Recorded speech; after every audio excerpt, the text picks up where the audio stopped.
Welcome to Neighbor, panel discussion on neighborhood organizing in the days of the COVID-19 pandemic. I'm Valeri O.T. Nellis. Neighbor to Neighbor seeks to equip residents and neighborhood organizations with the tools they need to preserve and improve their neighborhoods. In these unprecedented times, our hope is to shed light on how to do the work of neighborhood organizing in this challenging era. This is the third segment in a 6-part series. We have invited 8 neighborhood leaders and community organizers to help us explore this topic. Our guests will introduce themselves as they respond to our questions. The question today is, how is neighborhood organizing different and maybe the same because of the COVID-19 health crisis? Can I jump in and get started? This is Brenda. Absolutely. Brenda Morrow with the Edge Hill Resident Association, the Organized Neighbors of Edge Hill, and the Edge Hill Family Resource Center. How is organizing different? Social distancing, that's what's making it different. I miss my hugs. Everybody that knows me that I don't do handshakes, I love hugs. And I learned that 11 years ago, and the fact that my granny used to say, you get good vibes from people when you get hugs. We've got to develop other ways to address our communities, other ways of communication. I miss meeting new people, and information flyers has been what's worked for me. I say that because when you're organizing, it's not just always meeting someone. It's not just meeting someone or being at an event. It's also refurbishing or regenerating some of the contacts that you already have. Say for instance, when we could do our lunch and learns, if we had 20 people or 25, usually it's about 28 people that be at those lunch and learns, and whoever did a presentation, they already knew, say for instance, the lady that came to do that Narcan presentation for the residents. She knew to bring enough Narcan kits to distribute to everybody who attended, and for them to have at least one extra to share, and information to share. So pretty much if you are making phone calls, which is one of the ways that different from my organizing techniques, is just calling to check on people. I just pull out a sign-in sheet from previous meetings. I call different people, say, how are you doing? How's everybody doing around you? And by the way, we're going to be doing COVID-19 testing on Thursday the 14th. Would you please let your residents know, let your neighbors know, so we can get people out to get tested? And so that's one way of organizing. I had a table separate and everything where people could come and say, like, Miss Brenda, I'm not on your list for calls, but I like to be on your list. So that's one way of getting things out. I just don't know. I just think that the difference is the social distancing. The difference is the fact that you're not able to contact and touch as many people as you used to. But like we said in previous times, we have to develop new techniques and adapt to the changes. Very true. I'm glad to hear you're calling. My mother, who does not do any technology, and I'm always very concerned about her in this time when it's all technology based. Yes. So figuring out how to reach out to folks, because I know we all probably have some people who are elder people who and I appreciate Jim's message. Yes, seniors do function in this technology world, but there are some who still don't. Yeah.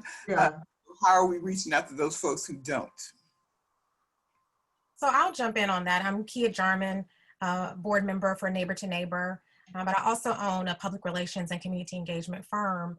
And so a lot of my engagement work is in surrounding communities. And one of the things that we've had to be mindful of is the mental health of everybody, being really sensitive to that. Though, yes, people have access or lack of access to technology, I also just personally very much so limit the amount of Zooms I do in a week, the amount of social that I want to expose myself to, because those are all things that can contribute to a lower mental health ability, and particularly because we can't go many places. So you can't necessarily leave and get recharged or convene in ways that you've done in the past. And so trying to be mindful of where people are mentally, so that as we are asking them to participate in certain things that are coming up, we still have quite a few things coming up, like voting, 2 different elections. We have a school board election and some other elections locally, and then we have a federal election with our presidency. And so those are still things. The census, people are encouraging to get on census. So there are all these other ancillary things that are happening in our community that we're trying to get out the word about. But the challenge really is how much capacity a person has to manage the amount of information and requirement for access to technology.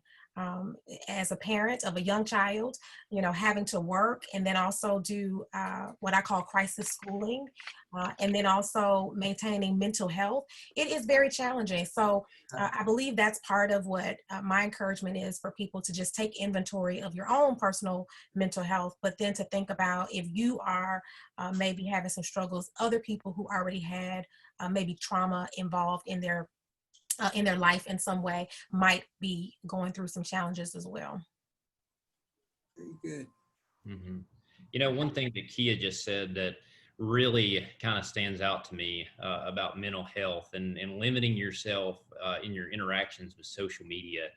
That's so key right now. One of the biggest struggles that we have as neighborhood leaders is providing people with accurate information in a time in which there's a lot of inaccurate information.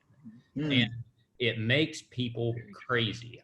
I'm a news junkie, I look at the news all day long, and it drives me crazy looking at stuff that I know is not true, and I see people believe in it, So it's really important to really make sure that people have the facts in front of them, and that as leaders, we're presenting those facts, because that really does help a ton. Jim Hawk from Neighbor to Neighbor here. How's neighborhood organizing different and the same today? Neighborhood organizing is 3 things. It is building relationships with our neighbors. It is identifying common problems, and it is working together to create positive change. Mm-hmm. That has not changed. How we do it, good neighborhood organizers do it 6 feet apart. We're staying away from each other. We may be doing it online, and we may have different tools today than we've ever had before. But if we can remember that that's what neighborhood organizing is all about, and really focus on the relationships and building those relationships, I think we're going to be very effective in doing what we need to be doing. I'd like to add to that. This is Mike Hodge. I'm the organizing director for NOAH, Nashville Organized for Action and Hope. And I spent 17 years working for Neighbor to Neighbor when it was called Neighborhoods Resource Center. I was thinking about the work I'd done in neighborhoods, and there are always barriers to connecting with others. Some of the time the barrier was people were just too darn busy. You couldn't get them to the door, you couldn't connect with them.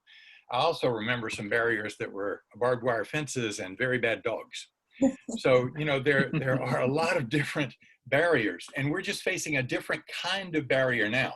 So what did we do then? We had to figure out a way around some of those things, maybe not physically around them, but at least through a relationship. And just building off of what Jim was saying, right now, we need to be able to use the relationships that we have to get what we want. And if we want to connect with new people in our neighborhood, what are the relationships our existing members have? How can we activate those relationships to build power in our own neighborhood? We also have often connections with officials that have relationships that we need to activate. In many neighborhoods, the council member for the area is somebody that wants to work with neighborhoods very often. And that council member probably knows people in your neighborhood, many that you don't know. So I think working with the council member, even working with the police, if your neighborhood is one that does have a level of trust with the police, there are usually community contact sergeants that are designated that might know other people in your own community. And finally, just thinking about who are the congregations, the community centers, the other institutions that are in your area that maybe you haven't had time to build a relationship with. Maybe this is the time to do that. But I think relationships are the most important thing we can do. But sometimes we have to use the relationships we have to get the ones we want. Right. And one thing I've thought a lot about, this is J.S. Bolton, I'm president of the Nation's Neighborhood Association, is relationships in your neighborhood kind of take on different forms in different times. So we work a lot with businesses in our neighborhood, and a lot of times it's businesses donating things to a neighborhood event. So businesses helping people. Right now, we've actually been talking a lot about the other way, how people can help businesses and support them lasting through this crisis. So be it getting takeout food from local restaurants or buying a gift card, how can we as neighbors support our business neighbors in a time where they're struggling versus the other way around? Very true. This is Spencer Edelstein with Rosebank Neighbors, and relationships is definitely huge, and they have changed through this crisis, especially with the tornado. We've had a lot of our residents raise their hands and let us know that they care and that they know people that we previously didn't have a relationship with, people that we didn't know exactly how to get in touch with them. They've reached out to us through social media, email, while we've been out in the street, helping with things, and so we've made a lot of good relationships with good people that are willing to help, and so our outreach has expanded through that, which has been really nice.